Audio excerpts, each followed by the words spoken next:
Do you ever wonder why certain movies are simply a disaster? Are they truly garbage? Or perhaps they are misunderstood? Welcome to the main course of cinematic catastrophe that is Le Crap with your gourmet Chef Bri and Chef Gio.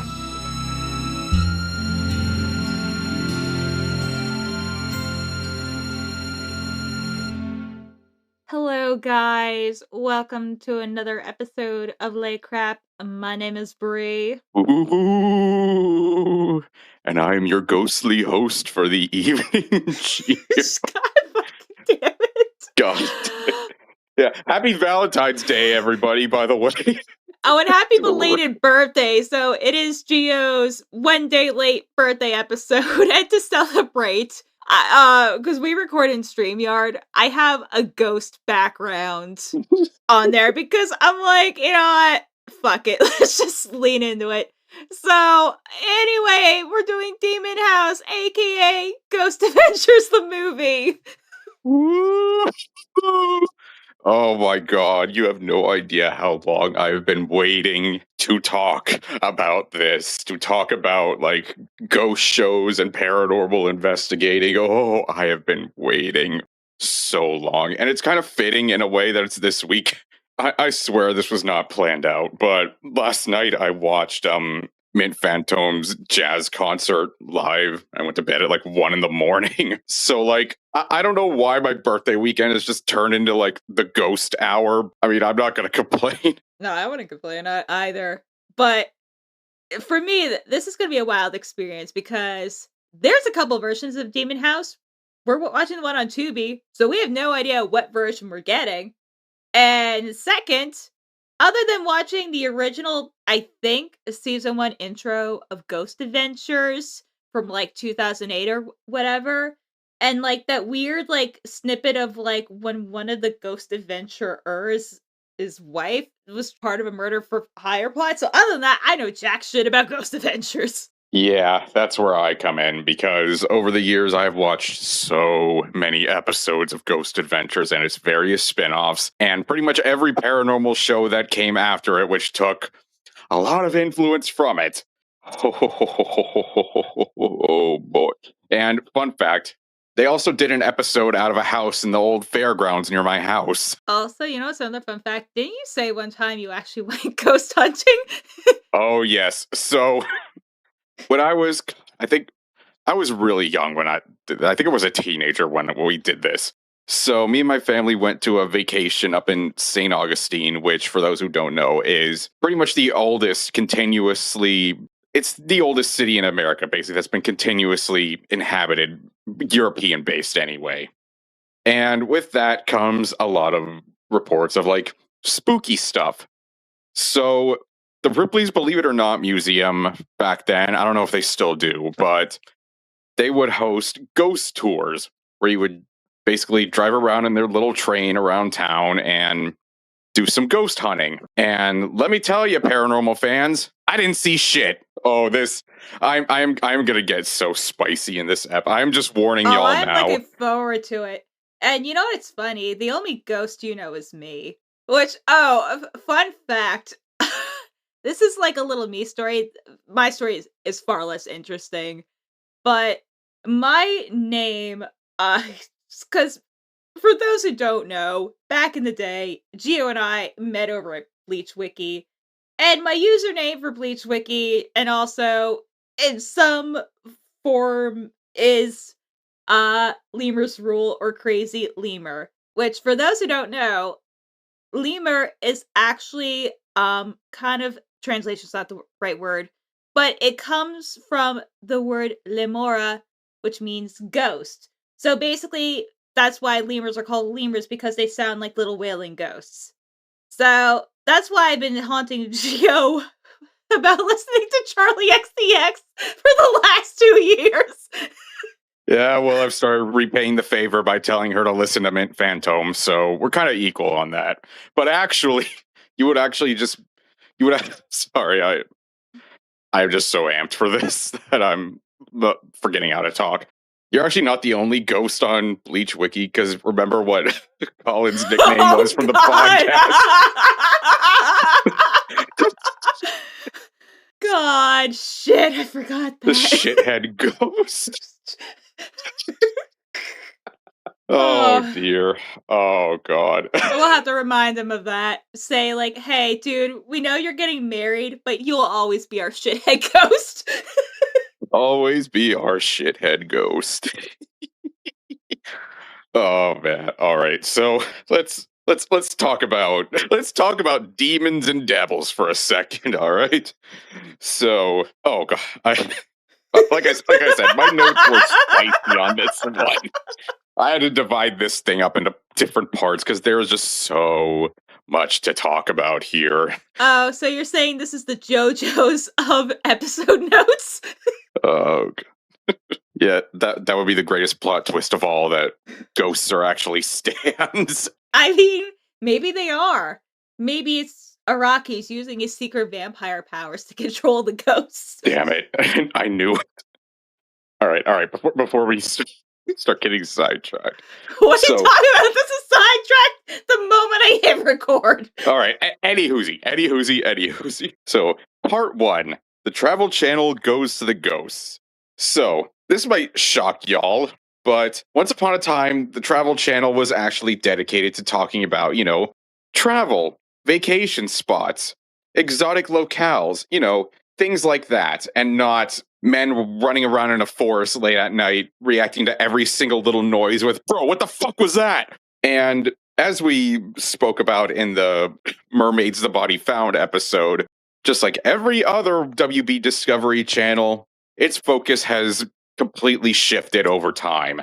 Probably the most drastically out of any network. So, the Travel Channel was originally owned by Discovery from 1997 to 2007. Then the ownership rights bounced around for about a decade until 2018, when its parent company Scripps was bought out by Discovery, bringing it back under the umbrella. So its descent into the spooky and scary actually began with another channel under the WBD umbrella, Destination America, which up until that point had kind of filled in as like a pseudo travel channel of sorts, just mainly focused on like American locales. But it was around 2015 and 2016 when the ghosts started taking over Destination America, with the 2016 premiere of Paranormal Lockdown scoring very, very high ratings for the network, so much so that its focus shifted completely over to ghosts and paranormal shows. But once travel was reacquired in 2018, it was rebranded as TRVL. Yeah, if you thought sci-fi was the only stupid rename. But once it was reacquired, it started to shift into being the company's flagship paranormal program, and Destination America slowly went back to its more travel-focused roots. Now, that isn't to say that ghost shows were completely new to the Travel Channel or the Discovery networks. I mean, you go back as far as like 2002 with A Haunting on Discovery Channel, and Ghost Adventures itself began in 2008, like right after it had gone away from Discovery the first time. But once WBD execs started to see how much these paranormal pseudo-documentary type programs could bring in, you knew they were going to start doubling down, and doubling down they did. Can I just say like one thing about like the Discovery networks? Like TLC, honestly, for like most of its existence has been kind of like reality, not about learning. Arguably, probably more so than the Travel Channel. Like, if we're just being real, TLC hasn't been the learning channel since like Y2K. Yeah, you couldn't even tell me what TLC is supposed to be about these days. But like, in terms of like what the focus was versus what it is today, it's like, I don't even know why it's called the Travel Channel anymore. Because they travel to ghost houses. Yeah, travel from spooky demonic house A to spooky demonic house B. Of course, how could I forget? So, let's move on to part 2, aka Sergeant Bagans and his Howling Commandos. So, Ghost Adventures began in 2008, and it follows our main character of the evening, Zach Bagans, and his team of investigators as they locked themselves in supposedly haunted locations from dusk until dawn. It aired on the Travel Channel from 2008 to 2021 when it was moved on to Discovery Plus. And over the course of these past 18 years, God, this thing's been on for 18 years, it has a total of 30 seasons. Let me repeat that. Ghost Adventures has 30 seasons over 18 years. Mother of God. Jesus Christ. Now, the Travel Channel's reliance on this show and on Bagans in particular are obvious not in just how long the show's been going on, but just how many spin-off programs have come from this. I mean, there's our subject for today. There's a bunch of different spin-off shows, behind-the-scenes shows, a reality competition series. Wait, how does that even work? How does a reality ghost competition work? Will they all put sheets on, but make sure they don't have the pointy hats underneath and go, woo? You got me.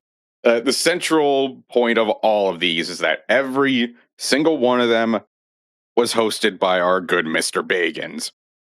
Now, when I say that there's other programs that spun off from this, remember when I mentioned Paranormal Lockdown earlier, the show that really kind of kicked off the Discovery Network's obsession with the ghosts in particular? Yes. Paranormal Lockdown was produced and co-starred Nick Groff, who was an investigator with the Ghost Adventures crew for its first 10 seasons. Yeah, when I say that Ghost Adventures really, really, really kind of kickstarted this paranormal revolution, I really meant it. And coupled with the similarly long-running Ghost Hunters, it really, really popularized ghost hunting in the media. And pretty much everything that's come since has taken some influence out of it. And when you think about it, around when Ghost Adventures started, or a little bit afterwards, I think Paranormal Activity came out in 2012. So, really, I think you could make a safe argument that Ghost Adventures probably inspired, the, found footage renaissance of, the early 2010s. I mean, it does make a lot of sense because, when you think about it, just the idea behind Ghost Adventures of just forcefully locking yourself in a supposedly haunted house from dusk until dawn, you could see how it's stuck around compared to a bunch of different contemporaries. Ones where they're just going back and forth and gathering history and all that other stuff. This was purely them going right into the location, sitting down for the night and waiting for something to happen. You could see how it would have become so popular because it was so different from everything else that was coming out. But here's the thing when it comes to ghost hunting. It's not exactly the most scientific process. And that brings me to part 3 of my notes, or how I learned to stop thinking and love electronic voice phenomena. What? First of all, I love these titles so much. But also, explain. So, as you can imagine, ghost hunting and the programs documenting it have long come under scrutiny for their ignorance of the scientific method. Y'all remember the scientific method, right? You come up with a hypothesis and test it out and see what the results are. That is not what ghost hunters do. What ghost hunters do is they have the belief in their mind already that ghosts exist. Now they're gonna go into an environment and find any tiny little thing that they can find to bend into and say it's proof of the paranormal. That little noise you just heard, probably a ghost. All these little orbs flying around, yeah, probably a spirit here or there. It's they go into these investigations already believing that they're going to see something.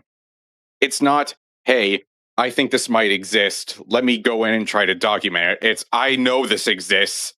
Let me find proof. Yeah, and it's not even a power of suggestion or a mentalism deal where, if you talk to a mentalist or whatever, they'll be no, this isn't science, this isn't paranormal, this is just a weird little quirky phenomena and sleight of hand and manipulation tactics where it works because you lean into that. Because I have had a little I think I was in college, I had a year or so where I was just kind of into watching old episodes of Kreskin.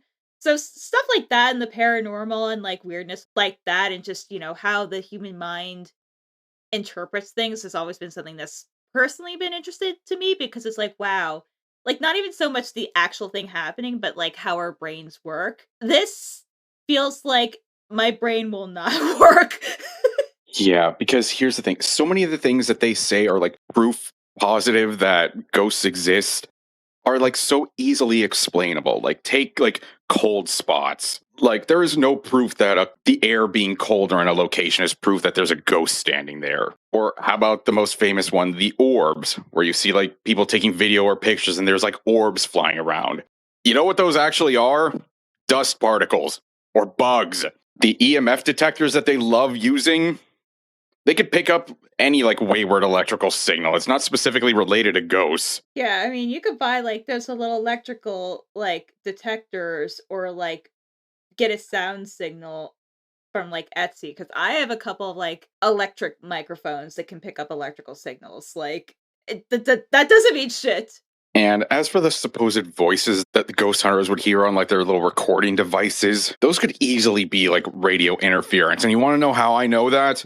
Let me teach you a little something about how radios work. Oh boy. Radio signals pick up a lot of noise from other sources. Know how I know that? Because I work in a warehouse where we use walkie-talkies, and we get noise feedback from other locations near us all the time. We've had to switch radio signals so many times to like get rid of like that staticky interference. It's almost like science. None of us are saying that it's because of like the ghost of Old Man Smithers is walking around the warehouse trying to send us a message. But you know, Gio, it could be a ghost. It could be a candy ghost. Like the haunted ghost that gave me jelly beans that I'm now eating. Or the ice cream ghost that gave me the ice cream I just spent the last 5 minutes eating. But here's the thing. Paranormal investigators see themselves as people of science, even though most of them really don't have that much knowledge of like scientific practices or respect for the scientific method. Well, they might have a scientific method that involves something that rhymes with methamphetamine. And like the way they present it is like, here's firm proof. This is absolute documented proof. And it's like, okay, so why does every source I look up say that there is no documented proof of the paranormal? And it's like, this is the case for like so many paranormal type shows, not just ghost shows, but stuff about like aliens or cryptids. Just, they act like there's like 100% proof that these things exist. So now we're just going to go out in the woods and find it. Now, why is it that after hundreds of thousands of episodes of all these programs, nobody has actually seen one ghost or one Bigfoot or one alien? You would think with all the technology we have now and with cameras every which way you can look, we would have found this stuff by now. But nope. Instead, we have these weekly doses of paranormal programs of guys just walking around in the woods or a dusty old building in the middle of the night, reacting over the top to every single little noise they hear and saying, holy fuck, that was a ghost. Holy fuck, that was a squatch just now. Run, guys, run. Fuck, fuck, fuck. But you know what else really doesn't work in the favor of any of these ghost programs?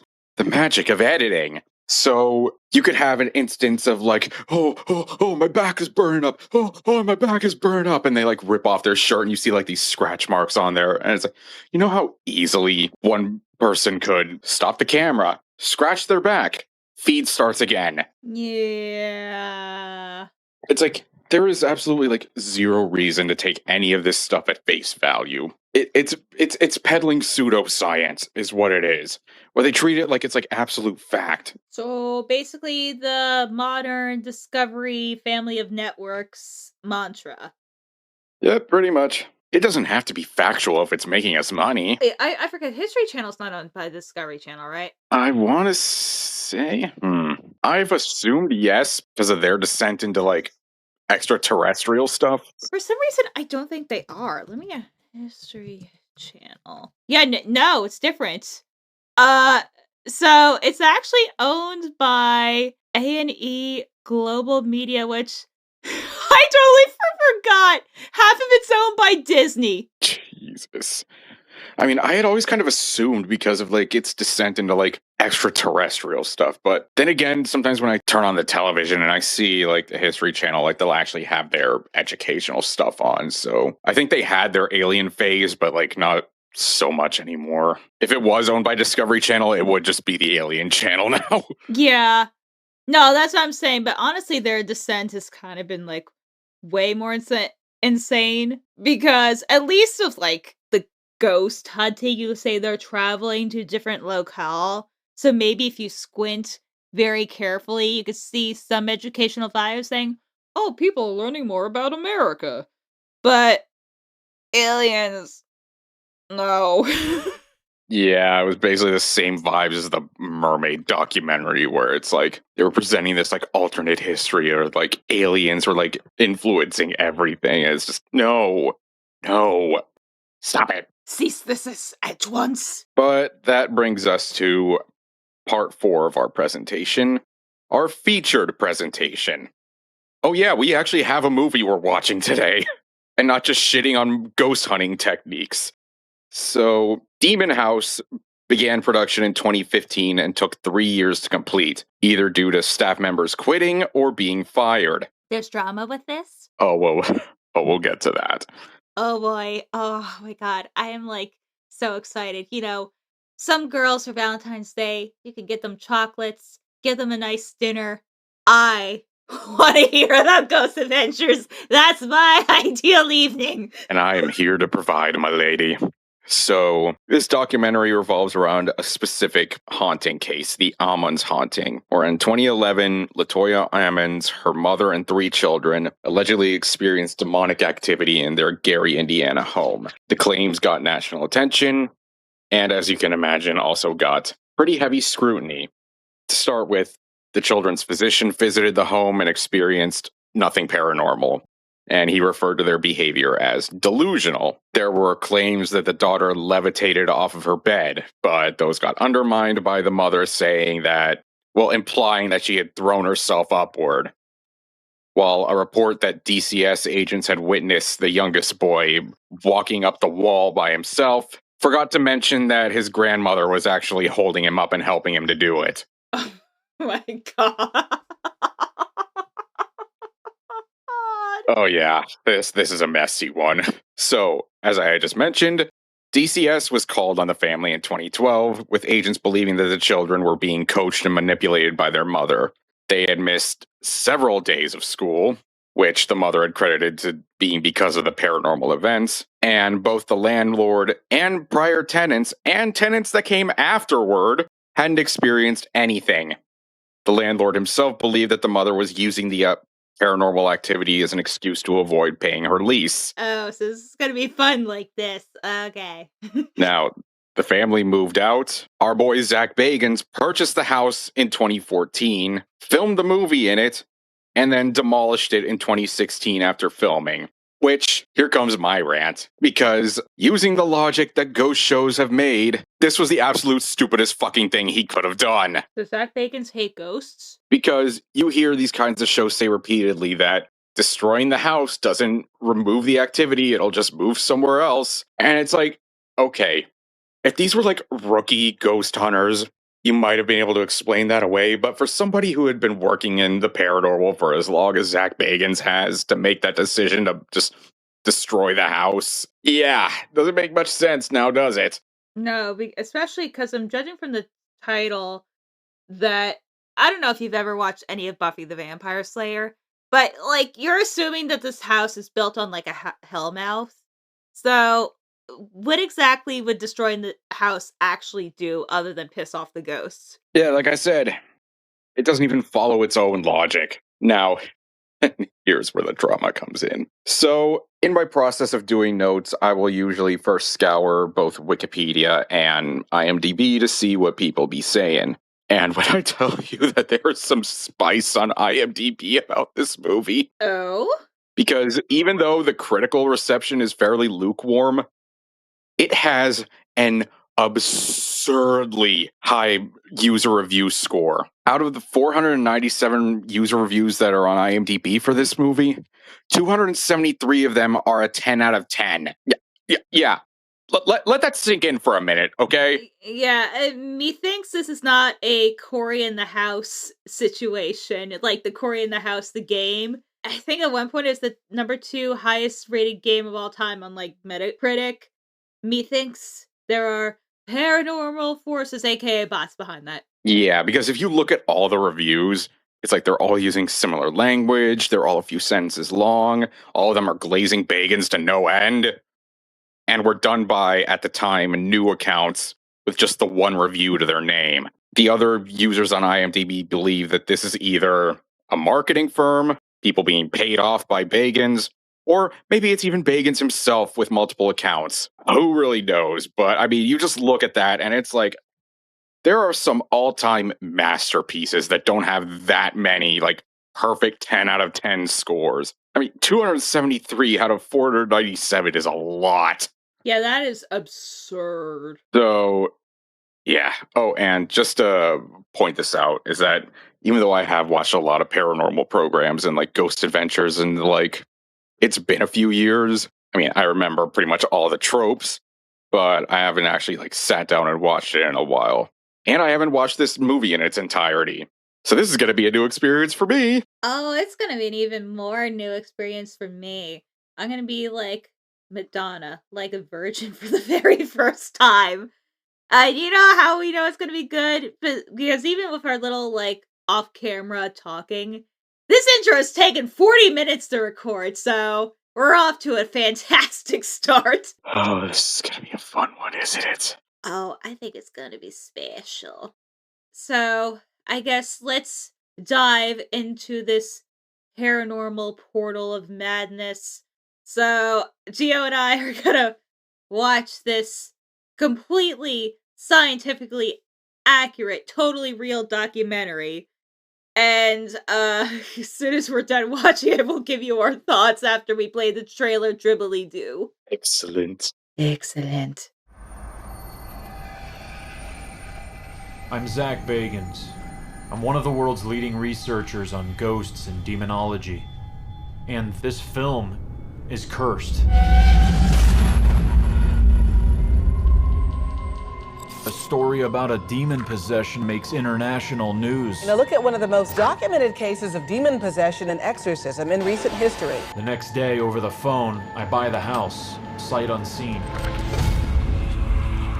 In my 37 years of police investigation, I've never run into anything like that before. I just got the keys to the demon house. You think it's dangerous for me to be in that house? I wouldn't be there. She had holes in both her wrists, just like little cuts. They called 911. They called 911. They did. There was an unidentifiable voice. I only heard it on the recording. Who in there?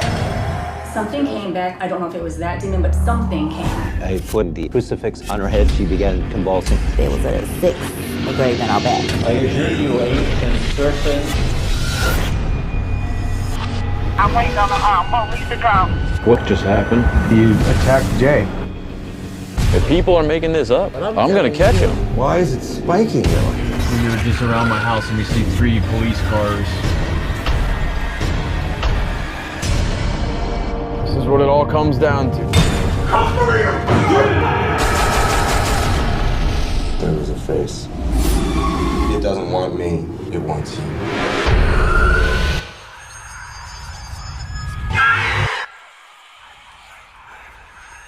Moi moi boo. Okani nasaimasen. Kyoshijin-sama, ji-sama. Hello, hello. Yeah. That was a better ghost-related thing than anything we just witnessed. You know what? I feel like I was lied to. I was expecting more, like, not ghosts. Like, I didn't expect to, like, actually see a ghost, but, you know, I just want to rip the Band-Aid off. The actual, like, haunting in the ghost house, like, ghost investigations, literally, like, the last 7 to 10 minutes of the film. Yeah.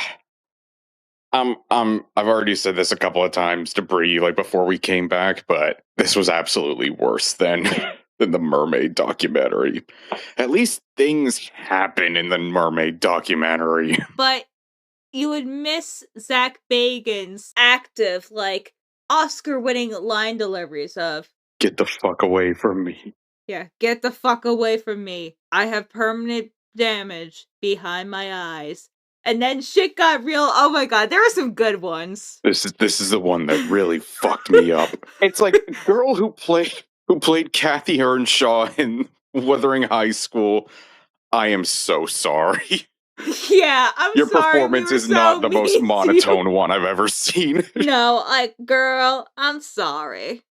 You want to get drinks? I'm so sorry. Oh my god. I had forgotten just how pretentious and full of itself this whole series and franchise really is.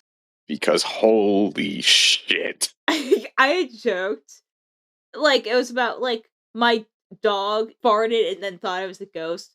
But this show feels like Zach Baggins farted, and then he investigated his own farts because it could have been a ghost, and that his own farts had like a mysterious aura about them that may or may not have been black mold.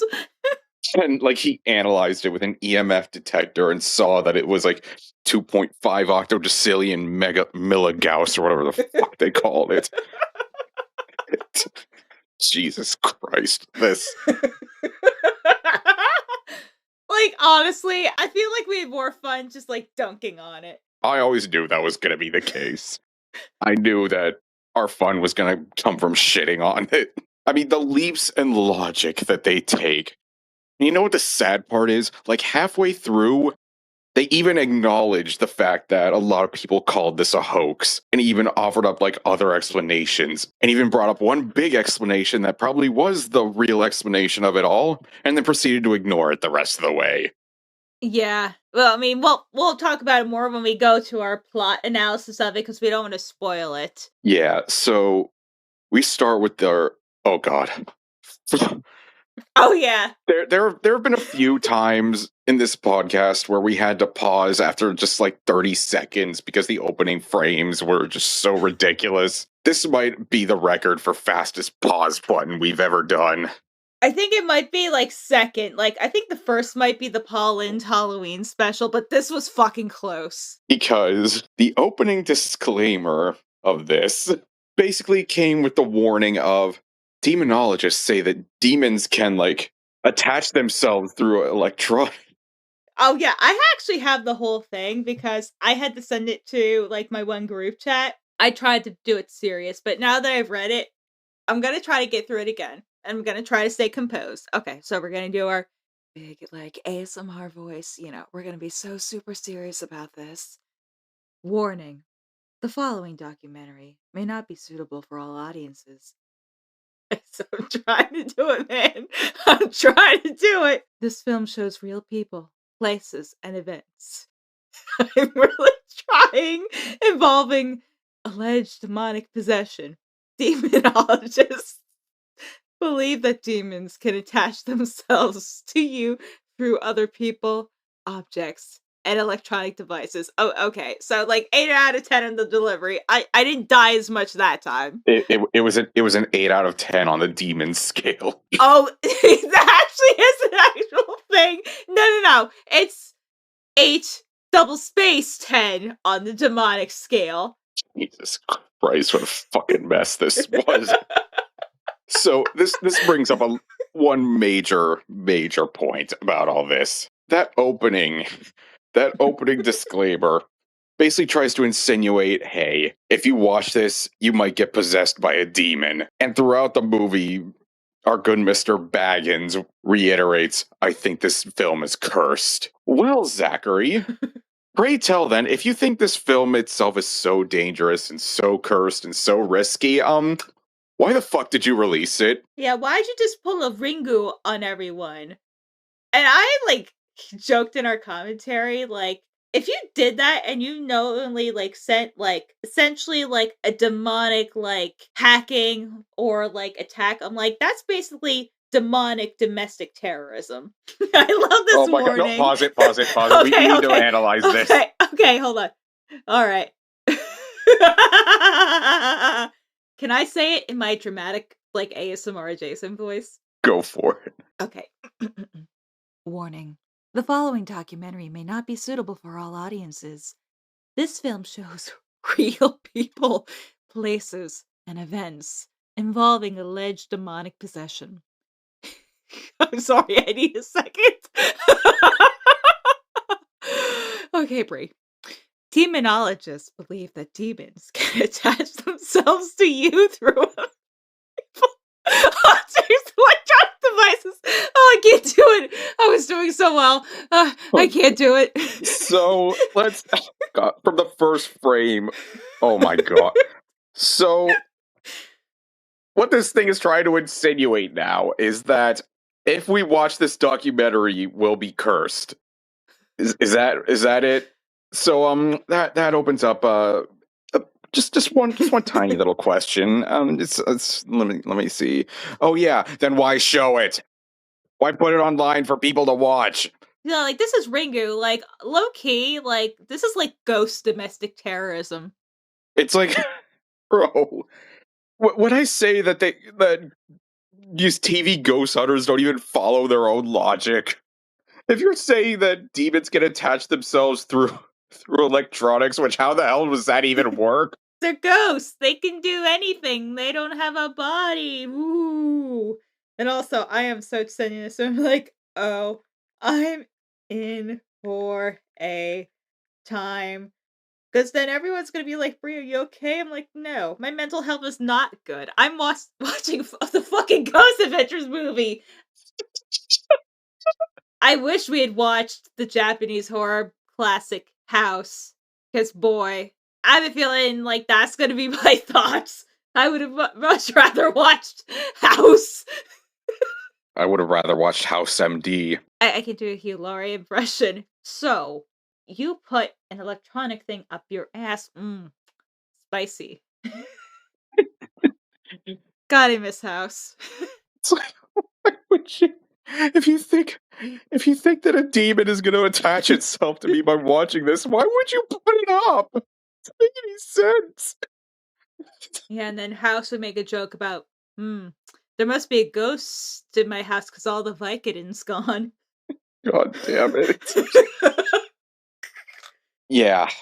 Major irresponsibility from our pal Zach here. And oh, don't you worry, there's plenty more where that came from of just oh yes. sheer irresponsibility to the point of gross negligence. Yeah, let me tell you. You just know from the opening monologue from him in this movie, where he is just like, this is the one, I've been a veteran of ghost hunting for 13 years, and this is the case that seriously fucked me up. I am so glad we watched the uncensored, uncut version, because every single delivery of the word fuck in this movie is wonderful. Oh, it is. Like, Has-Been Hotel could never. But I will say, there was a severe lack of ghosts or, like, any, like, actual, like, paranormal investigating. There's, like, other weird investigations that's, like, basically, like, stalking. But we'll get to that in a sec. But the one thing I will say that did not disappoint me. It's just the whole, like, delivery of it and just, like, the absurdity of it. Like, you know, you would think that, okay, we have maybe, like, $1 million more dollars than we would have in our typical budget, that they would do, like, some more, like, fucking crazy shit that they can't do in the normal show. And they barely show anything of it.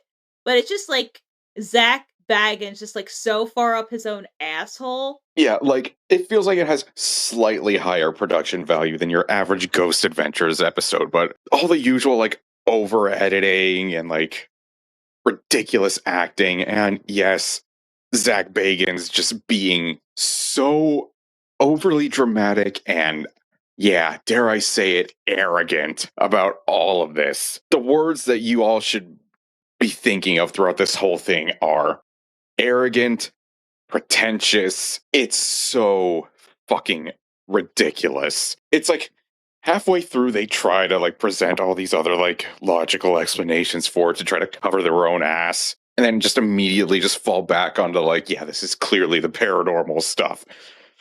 Oh my god. You know what the weird thing is? Like, I know they're trying to be like truthful and honest, but if you were like going at this from like a narrative perspective, if they were gonna have that be the explanation, like what I would have personally done is I would have been like, well, hey gang, this turns out to be a bust, and they're all like chilling in the house, and then that's when shit gets insane, and be like, OMG, it was actually ghosts the whole time.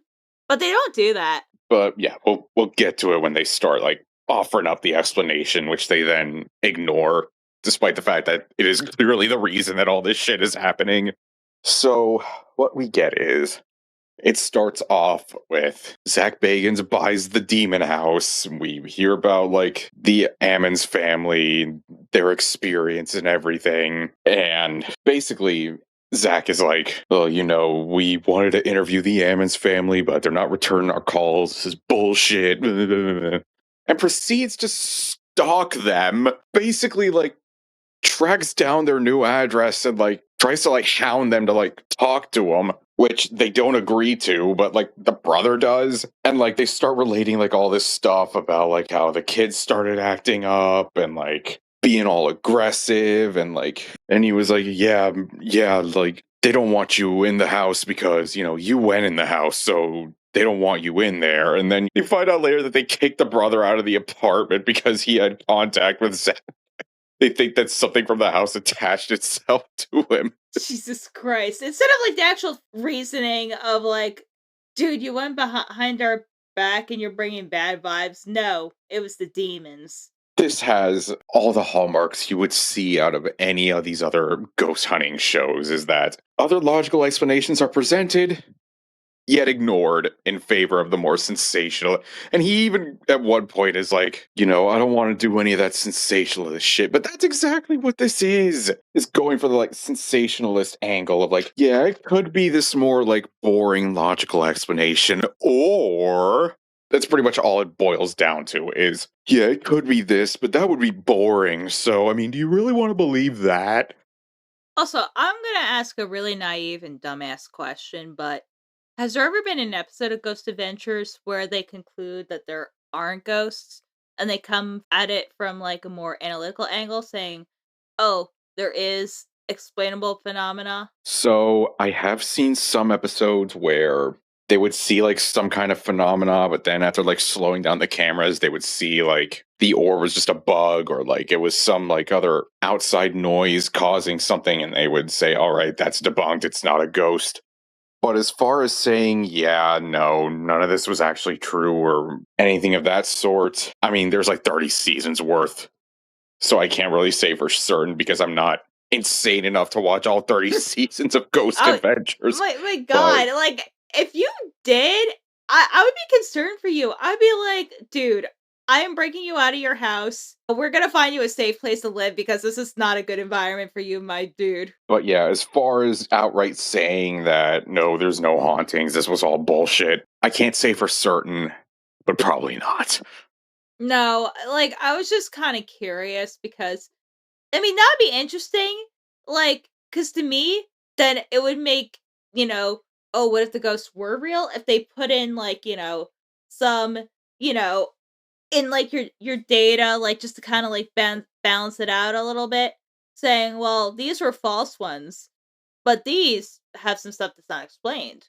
So logically, you would think there's ghosts, which would make it more believable, obviously. Yeah, and like I said, there were some episodes like that where they would find like they would like hear a noise, but then find out that no, it just came from outside, or like there was like some other like explanation and they would debunk it. And like you said, that would add to the credibility of it all. It's like, they did find some stuff that you could say was paranormal, but then actually found a reasonable explanation for it.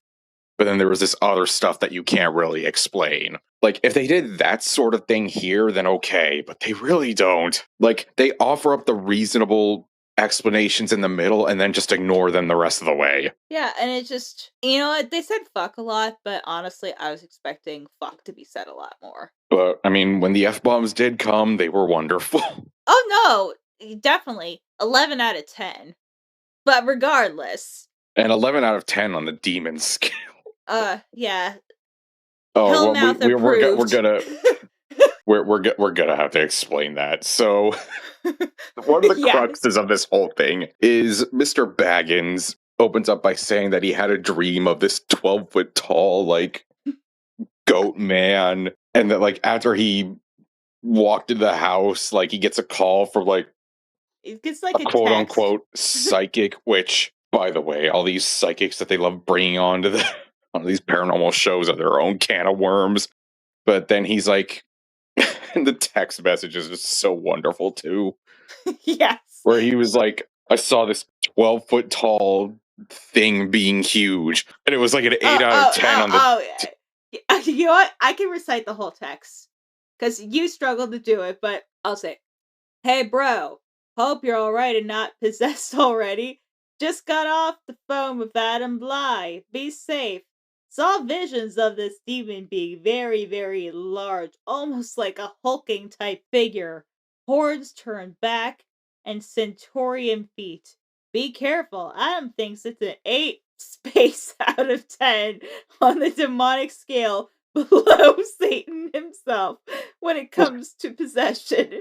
Like one of the generals. I can send you a picture. I could draw it if you want me to, but it actually makes me feel sick and weak. And then there's like more later, but you know what? That's not fucking important. Yeah, so this goes to a point that I made like in the middle that I've seen when it comes to Ghost Adventures in particular, is that they'll start off with like, your typical hauntings of like, the ghost is like somebody who has passed away, it's like a former owner of the house or like somebody who passed away in the house or like stuff like that.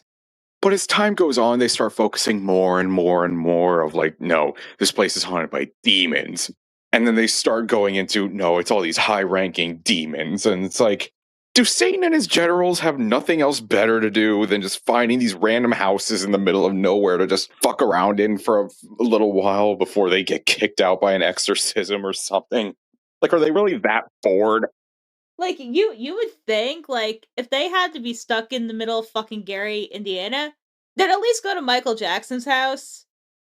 Because fucked up shit happened there. Like, I'm sure that's rife for demonic activity. It's so fucking 8 out of 10 on the demon scale. No, it's 8 space out of 10. Get it right. Well, my apologies. It's hard to do a plot summary because honestly, nothing really fucking happened in this movie.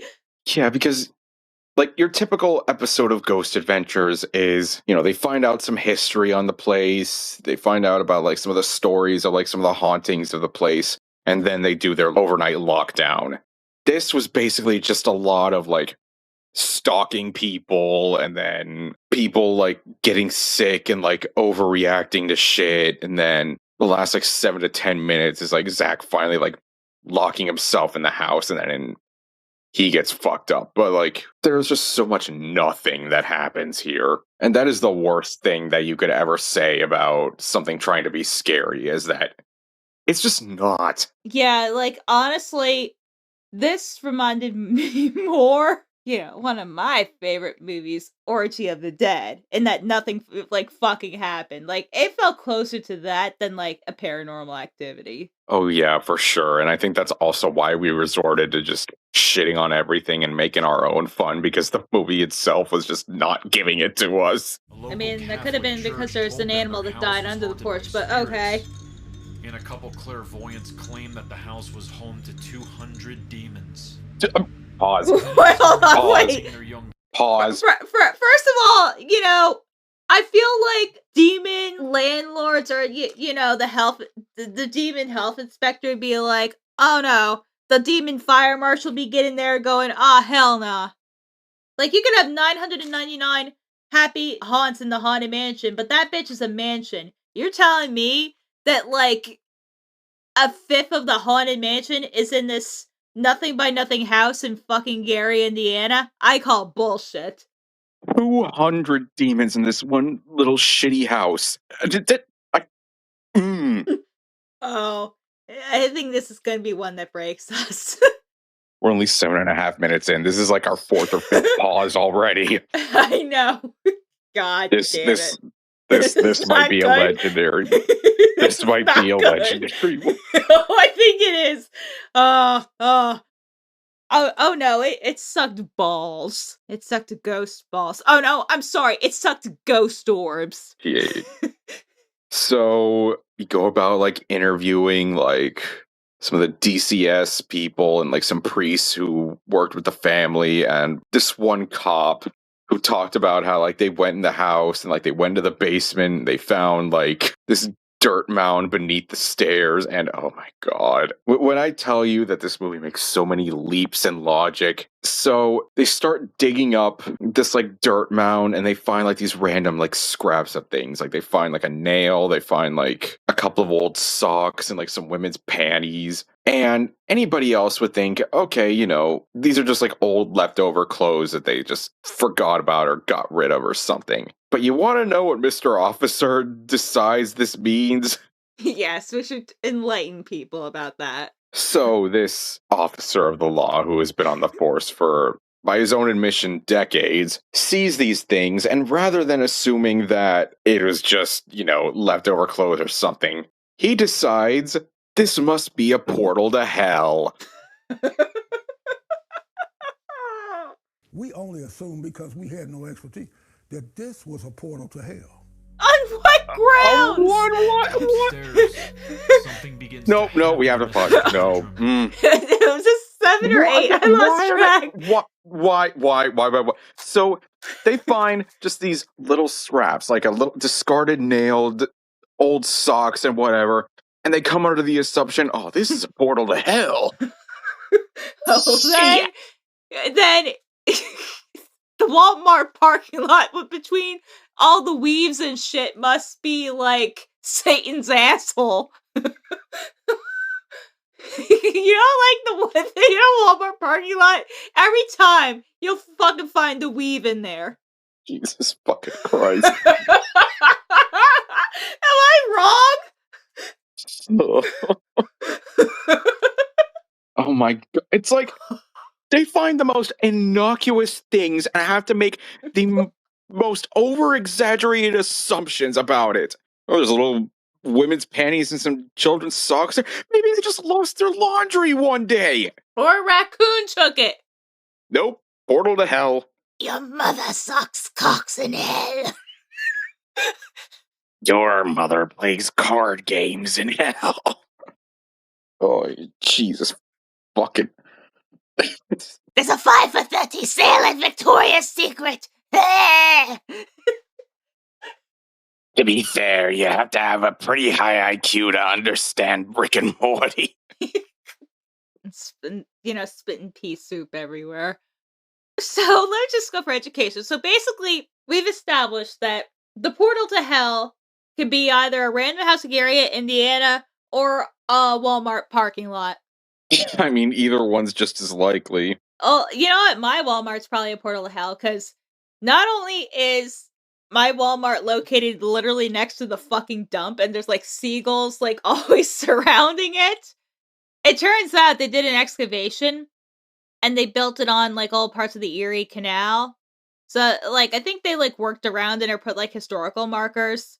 So quite literally, that Walmart might be haunted. Because, oh, by the way, said Walmart's only like a mile or two away from where William Penn lived. Or like one of his houses. Obviously that must mean that his ghost is there. Well, you know what? I do have a haunting incident. This is funny. I think I was in Girl Scouts and my mom took us to like a authentic like colonial Christmas, like they have the historical reenactments. Well, anyway, we hear Silent Night. Boom! So it turns out the power plant nearby had like a meltdown or something, and we had to evacuate.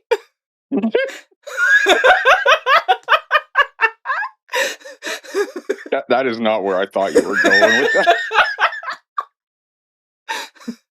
So maybe it was ghosts. All right, let's learn more about this portal to hell, shall we? Yes, let's move over, Sunnydale. There's a new bitch in town. And it's called the Demon House. Yes, the Demon House, which, according to another psychic that calls Zach or whatever, is apparently home to 200 demons. Now, let's just think about this for a sec. This is not like a massive mansion. This is not like a castle or a hotel or a resort place. None of those things. This is this one tiny, shitty, rundown rental place in the middle of Gary, Indiana that is somehow home to 200 demons. Yeah, it's home to 1/5 of the Haunted Mansion. Now, here's another thing that I'm thinking. If there's like 200 different demons in this place, why is the only one we ever see just the fucked up tall goat man? Well, I mean, we know the money, it's reason it's because money. But also, yeah, that makes no fucking sense. Like, you think we would be getting like constant like voices and shit and like all these other different like entities, but no. Nope. And nope. Like that psychic that texted Zach about the 8 space out of 10 on the demon scale only pointed out the goat man. Nothing else in there. Like, you would think that you'd see the ghost man, like, I was expecting, like, some, like, little jump scare. Like, I know it's Ghost Adventures, and I'm asking for a lot here. But you would have thought, you know, with the theatricality of it, they would have leaned, like, a little bit more into it. But I guess, and wanting to be a documentary, therefore real, they didn't want to do that. But I'm like, it's a movie, bro. Just fucking go out. You know, YOLO. You only would live once. Yeah, like any other paranormal type thing. At the end there, when he was like screaming to like, get the fuck away from me, you would have expected like Goat Man to like pop up or something. But no, of course not. No, that would have at least rewarded us for our time, and we can't have that. So, after like conducting all these interviews and stuff and talking about all the events that were happening in there, we get to the part where they start offering up like some of the explanations. Like they mention that They literally give the goat away. where they mention like what I had talked about before, that the landlord thought it was a hoax, that, you know, the physician thought they were being delusional. At one point, Zach gets a call from like an unnamed major Hollywood producer or director who like wants to get the movie rights to this thing and like has offered the family like millions of dollars for it and like wants Zach to stop working on it. And then he drops what I believe is the actual explanation of all of this and everything that happens from here on. It is the fact that he had the house analyzed and they found that there was tons and tons of black mold present.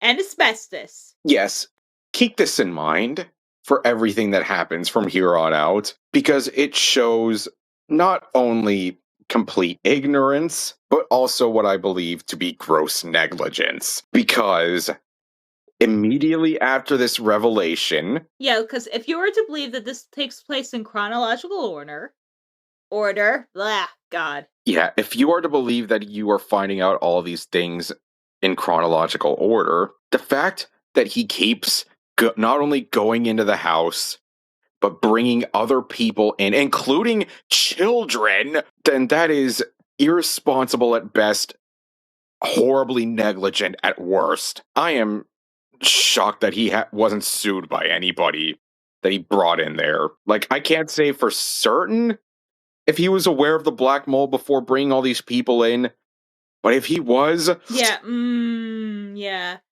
It's almost as negligent and enraging as the way he says Amity. Oh yeah, at one point, how did he pronounce it?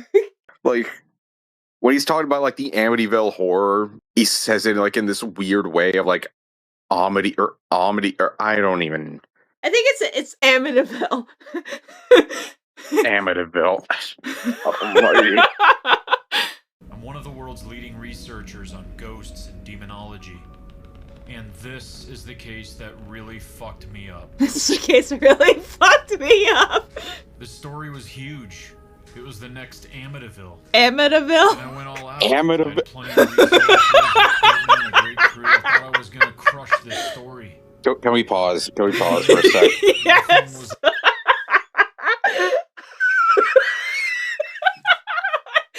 I think I might die watching this. Bro. Everybody and their mother who's watched anything paranormal related knows it's Amityville. Like, supposed 13-year veteran calls it... You know, that, like, That gives me the same amount of rage as when someone calls a bagel a bagel. This is the case that really fucked me up. And I actually know how this case supposedly fucked him up, and just wait. Oh, wait. Just you wait. Oh my god.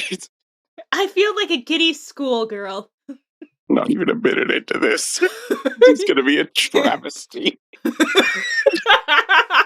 gonna be such a fucking disaster. Okay, let's continue.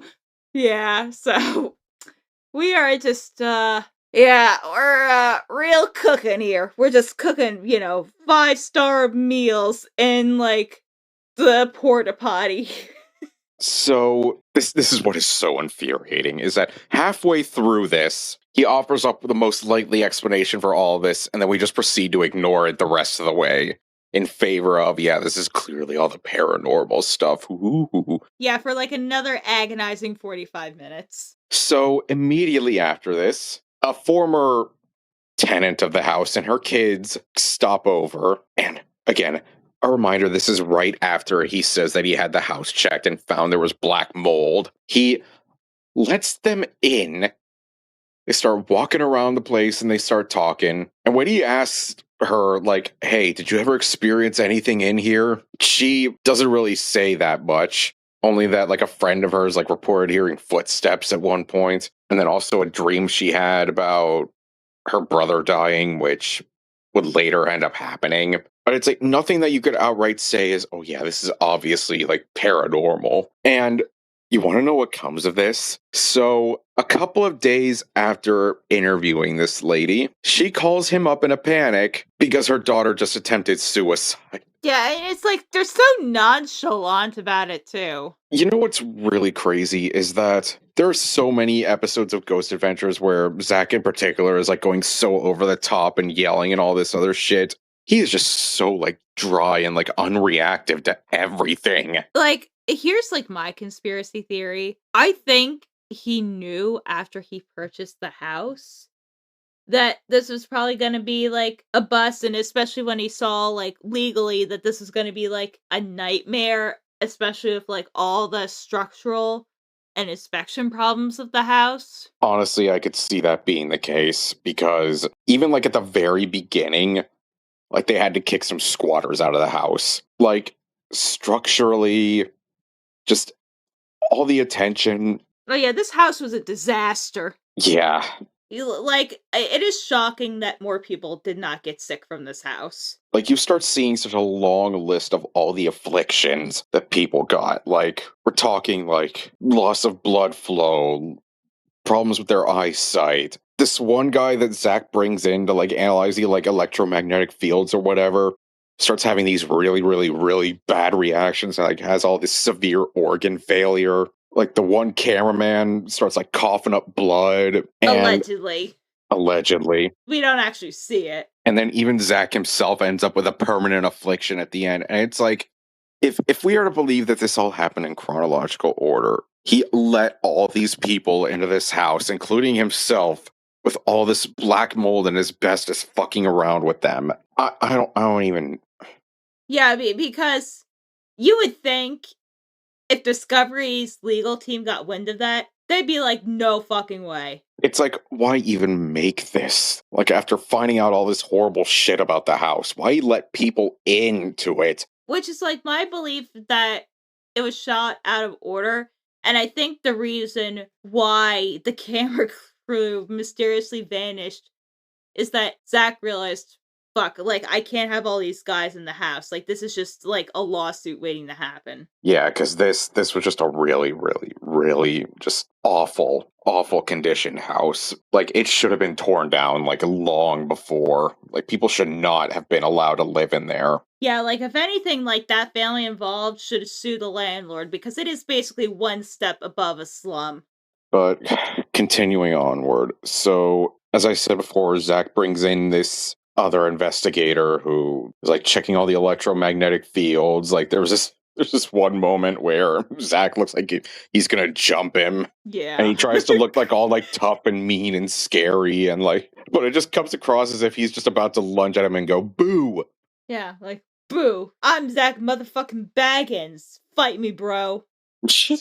And then, oh God. So, again, because of the black mold, this other investigator starts getting all woozy and like sick. And he starts walking past the bathroom. And for like this split second, they show this quote unquote anomaly coming into frame. And I guess the movie must have read my mind because they get a former NASA employee to analyze the footage. And I was saying, like, this just looks like the cameraman, like, place his finger into frame.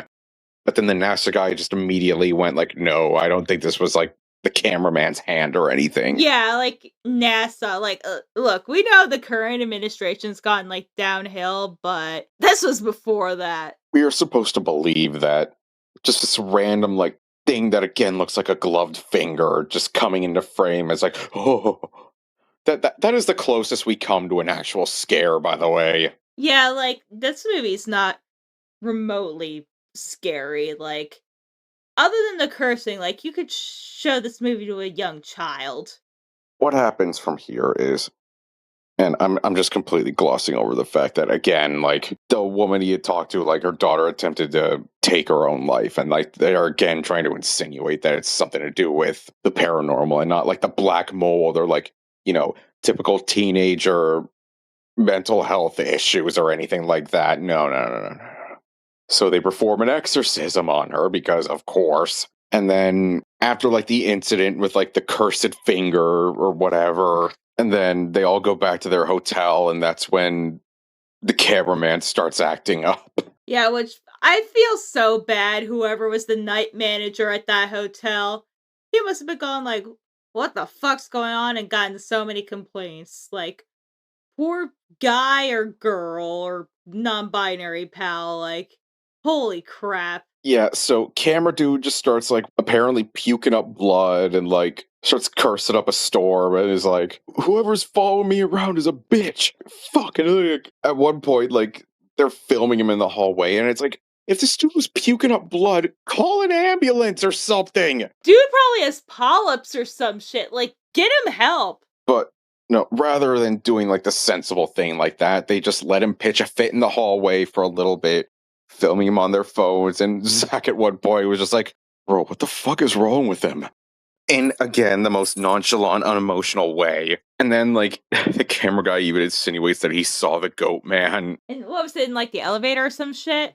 Yes, something like that. And then we have the one shot where they're, like, rapidly, like, zooming through the hallway, like, showing, like, the goat guy, and it's just done in such an over-the-top, pretentious way. And again, this is pretty much every episode of the show. As we return to the hotel, that same cameraman, Adam, starts vomiting blood in my bathroom. He then leaves my room and begins screaming my name in a strange voice. We start rolling with our cameras. Oh my god, we're finally getting some paranormal shit. Fuck yeah. Film. He's calling security. I have a question. Are most Ghost Adventures episodes edited this way? Yep. Oh god.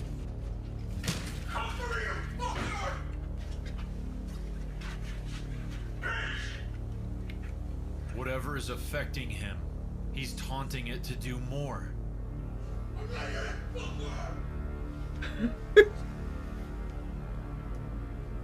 Imagine, you're just like renting a hotel for this night and you're hearing this.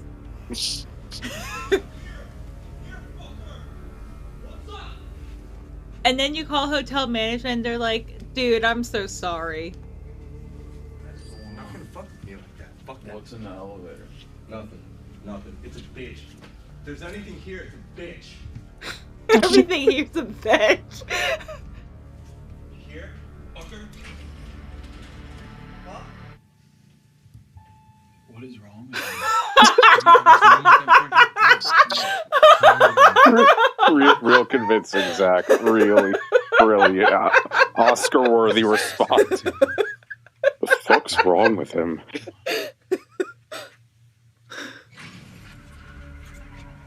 Just imagine you're the manager on staff that night.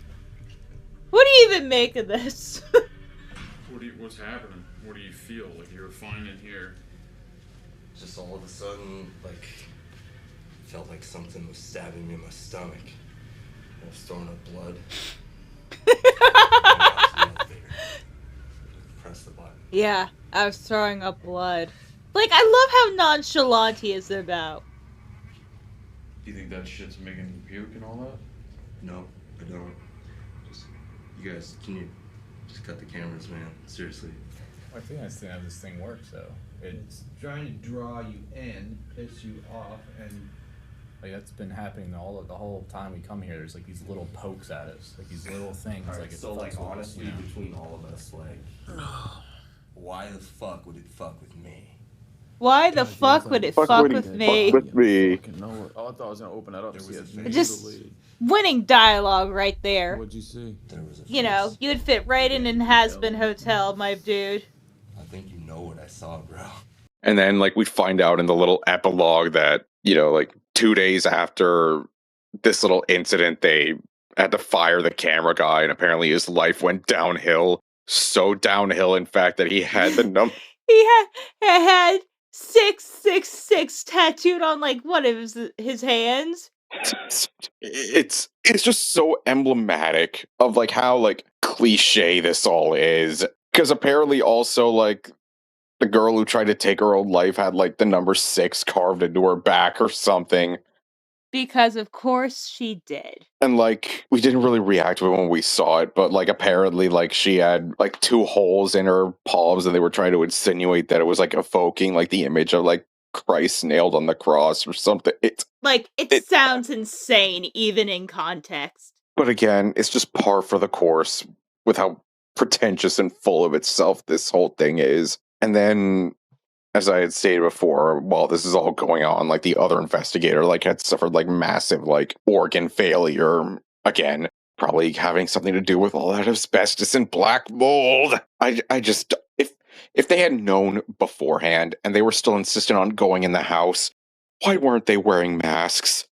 Or taking any other kinds of precautions? Yeah, like, you know, those urban explorers, because if you've ever seen, like, any of those urban explorer videos, you'll always hear, like, a guy with a respirator on in the background. And you know what else?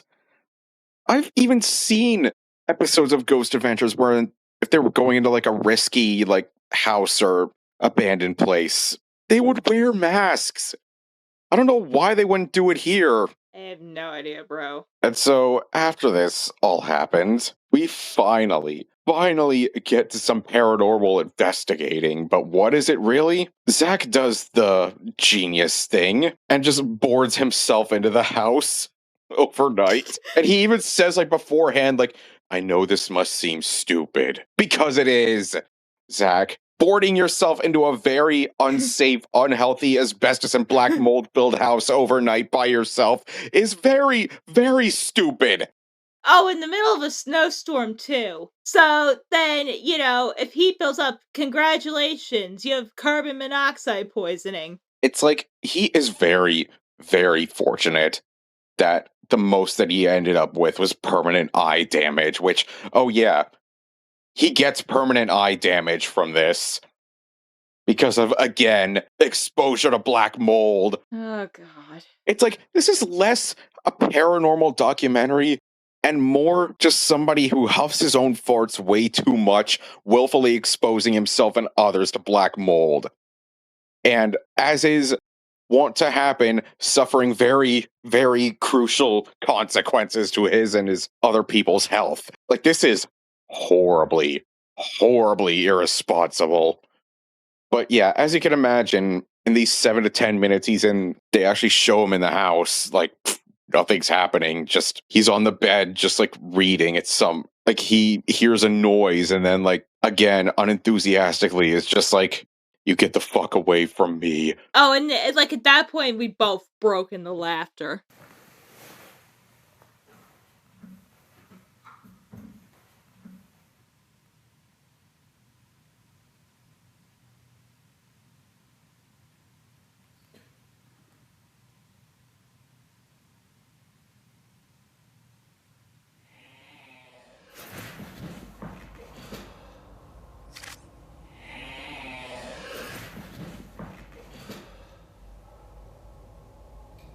shit. Oh shit. Here we go. Here we go. Gonna see some ghosts. Gotta see some ghosts. Get away from me. Get away. Get away. Get away from Get me. away.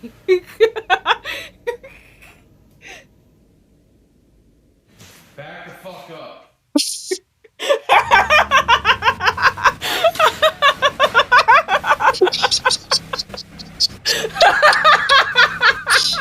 Oh. What the fuck is this music? God, my eyes.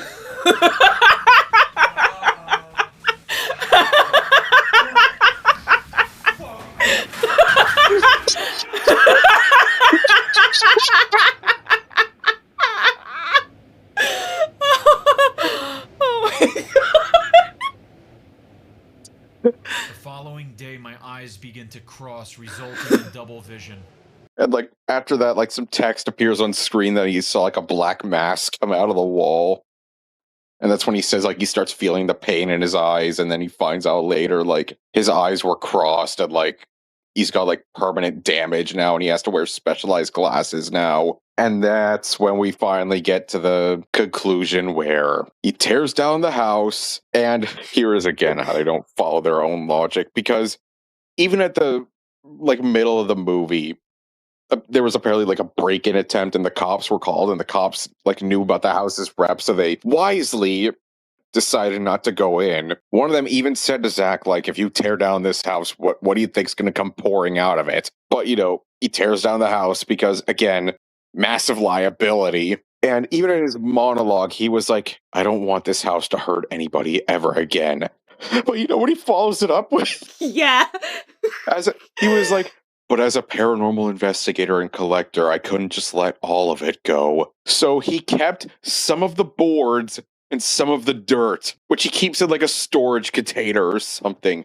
Yeah, some like storage facility in the middle of Vegas. And it's like, you and other people suffered so much health damage from this place, but you still wanted to keep some of it. Just crazy shit. And it's like, even betraying their own like logic of it, of like destroying the house doesn't actually stop the haunting. But I haven't heard any reports of Gary, Indiana being taken over by a portal to hell since then. Neither have I, personally. And that's where we pretty much ended off. So basically an hour of 35 minutes of, you know, basically nothing, and then like a little bit of paranormal investigating at like the last 10 minutes, and it's like very vanilla. This was such a bunch of nothing. Just 90 minutes of stalking and then wildly exaggerating things, and then everybody getting sick because the house is just that unsafe and unsanitary. And the fact that you would willingly subject yourself and other people to this unsafe environment is just so, like... It's gross negligence. It is. Like, you really can't call it anything else.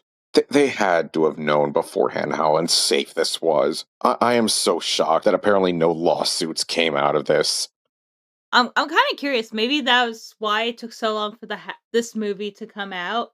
It's because of like legally they were trying to make sure that they were clear. Yeah, because I think like they tore it down like not that long after he bought it. Yeah, like I think basically like they did all the filming for this and then like tore it down like immediately after.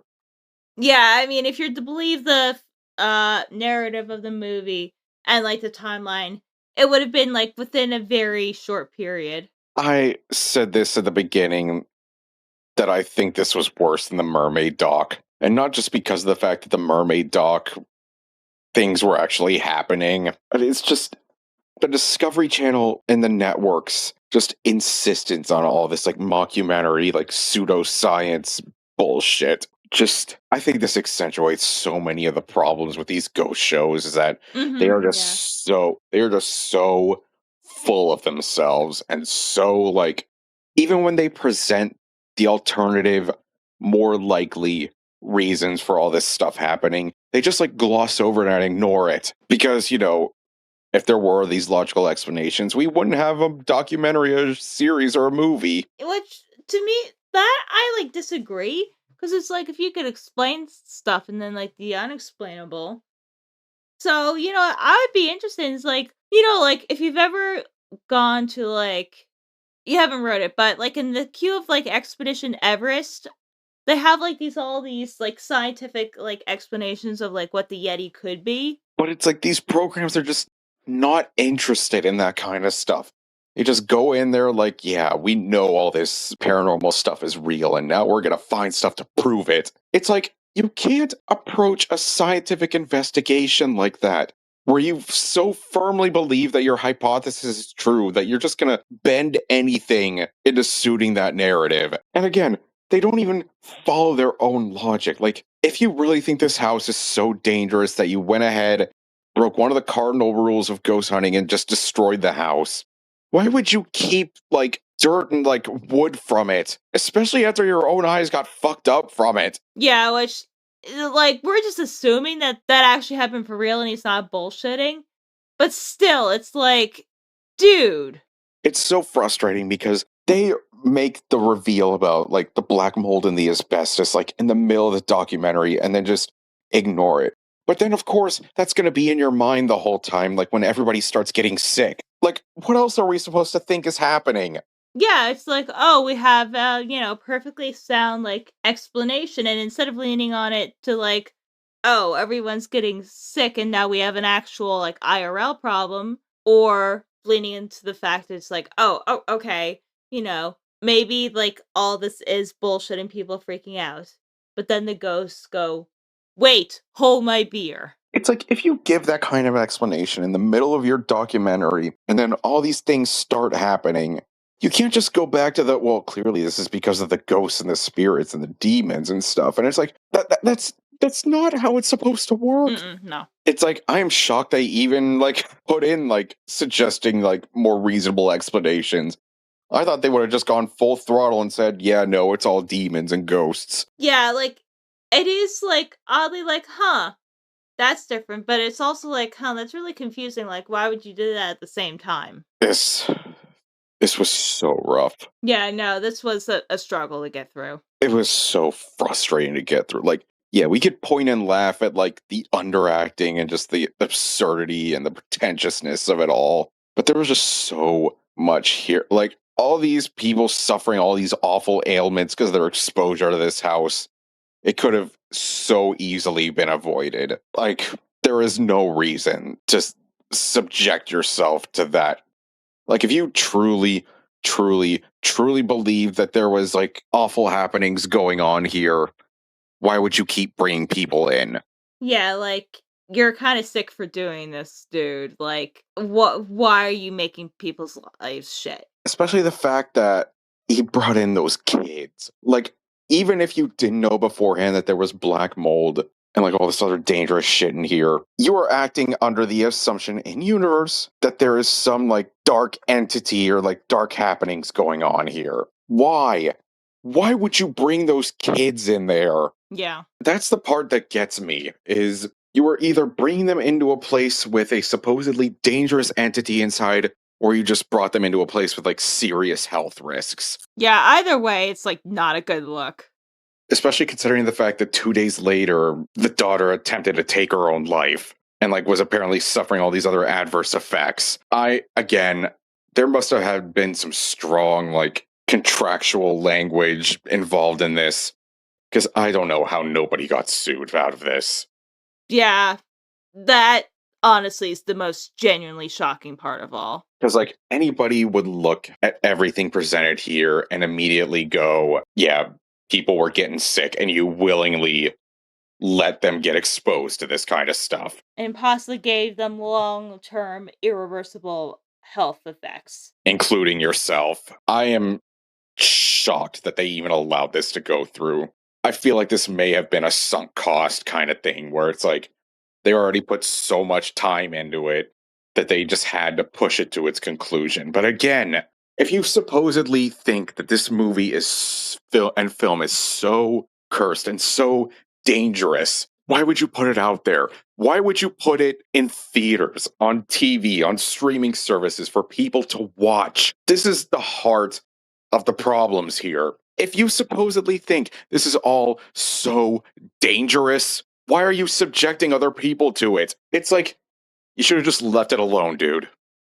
Let the city, like, take hold of it and tear it down or whatever. But instead, to just fuel your own, like, ego, you decide to buy the place up, brought a bunch of people in there, and look what happened. One guy got organ failure, one guy started puking up blood, a girl tried to take her own life because of what she was seeing, and you yourself wound up with permanent eye damage. And what was even gained from doing this? Like, absolutely nothing, because the documentary itself was so much nothing. Yeah, like, at times it borderline put me to sleep. It felt like they were trying to cash in because, like, the initial, like, reports and case were such a, like, media, like, frenzy. Like, you tried to cash in on this thing, like, a few years too late, and then you just tore the house down anyway. Yeah. Which part of me genuinely thinks that the reason why it took so long is because this film hit, like, some legal snafus. Or maybe they could just blame it on this nameless Hollywood director who tried to stop them from making it. The bastard. Honestly, I thought I was going to talk more about... I feel like I talked more about, like, the misinformation stuff, like, in the beginning. I thought I was going to be talking more about that with the outro, but really, what this comes down to is a guy with way too big of an ego put a bunch of people's health at risk, and the predictable consequences happened. Yeah, like, we're assuming... Yeah, I mean, they could be playing it up for the camera, but either way, like, this is, like, a really terrible look. And it's like, if you really wanted people to believe that there was hauntings and stuff going on here, then don't even offer up the other explanations, or just save them for the end. Exactly. And if you really want people, again, to believe that it's all because of, like, ghosts and stuff, then have actual investigations happen. And you know what the really weird thing is? Is that Zach is really the only member of the Ghost Adventures crew even involved in all this. Yeah, you had, like, Billy Tolley and, like, the other guy who were, like, I think, like, in initial seasons, they were more, like, behind the scenes before they were, like, more involved in it. But the thing I kept thinking about in all this was Aaron Goodwin isn't here. He's the other, like, lead investigator who's been on the show from day one. He is nowhere to be found during any of this. I don't know, maybe there was some IRL stuff involved where he didn't want anything to do with this, but that just evokes to me that this was basically a Zach Bagans vanity project that went horribly, horribly wrong. Oh yeah, no, this whole thing screams vanity project. Yeah, so honestly, it's probably good in the end that Aaron Goodwin didn't get involved in this. Oh yeah, no, bullet dodged. Like 10,000%. And maybe that's why there wasn't even that much, like, paranormal investigating happening. Because, like, we only saw a few instances of the other investigators. It was mainly just Zach partying around in that house for, like, the last 7 minutes. And it almost felt like they had to put that in because otherwise then there would have been nothing, like, supernatural about this. None. Because the whole, like, pull of Ghost Adventures was the lockdown. Was them staying overnight in these creepy locales. We don't get that until, like, the last 7 minutes, and again, it's just him by himself. And it's so lame. So I think just from a, like, production standpoint, we've seen worse. But honestly, taking into account, like, the long-term health effects and how much worse it could have been, this, I think, from just a moral standpoint, was the worst we've watched. Yeah, I mean, it's definitely a long john shitter. Like, I still think North, by far, is the worst thing we've ever watched in this show. But this was close. I think, like, as an actual movie, yeah, North is, like, substantially worse. But, like, you take everything about this into consideration, like, the misinformation, the poor acting, the dumb over-the-top editing, and again, the long-term effects caused by this. Like, yeah, it's definitely full of ick. And, like, as a narrative and a story, like, even documentaries have some sort of narrative. This is just really kind of nothing. It almost feels like it was just cobbled together. Like, I know they spent, like, 3 years putting this together, but it just felt like with, like, no, like, cohesive narrative that it just felt like, all right, we got to make something out of this. That's what it even felt like with that ending, like, quote-unquote ghost investigation, where it was like, well, we kind of need to have this, so here it is. Like, it's weird that it felt like we were having fun watching this, just pointing and laughing at it, but at the same time, this, like, when you really, really, really think about this was gross. Mm-hmm, yeah.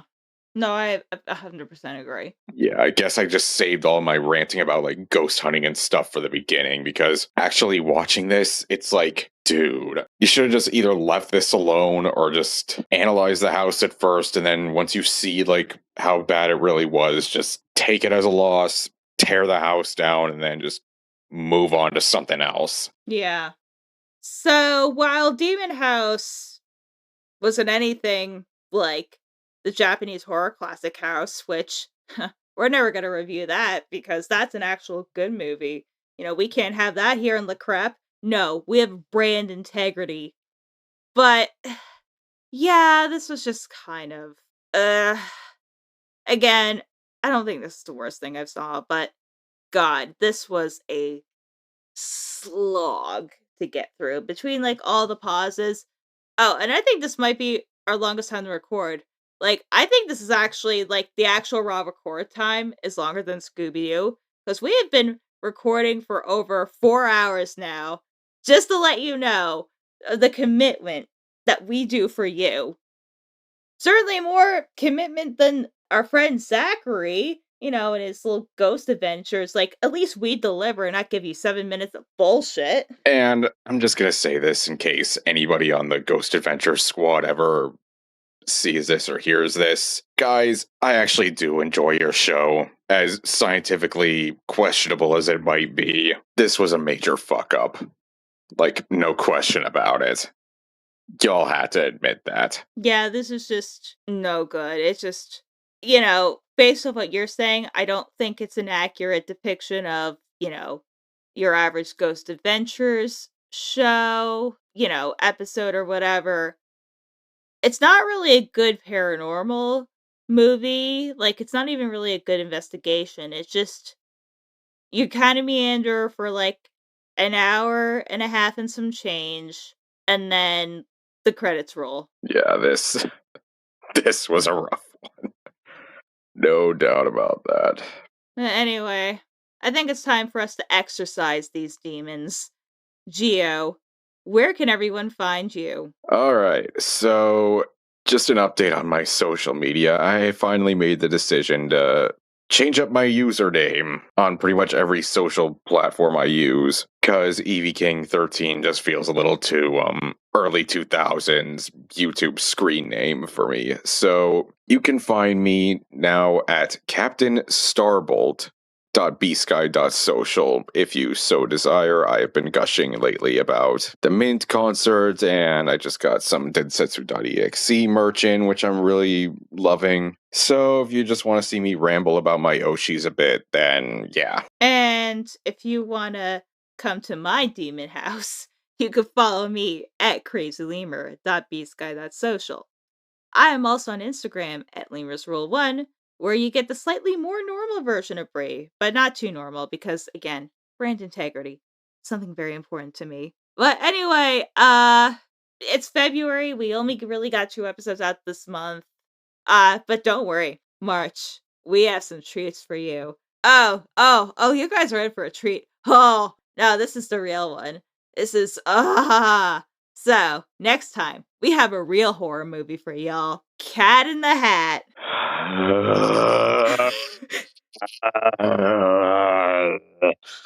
I love how that transitions. Oh, that worked out so well. Too well, even. But anyway, we're wrapping up this investigation of Lay Crap.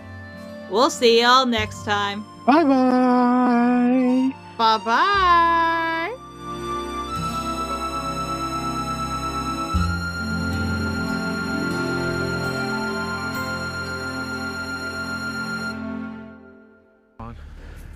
We have how many minutes left, by the way? We have 15 minutes. So 15 minutes, and we're finally getting into what Ghost Adventures usually is, which is locking yourself in the haunted location overnight. oh my god.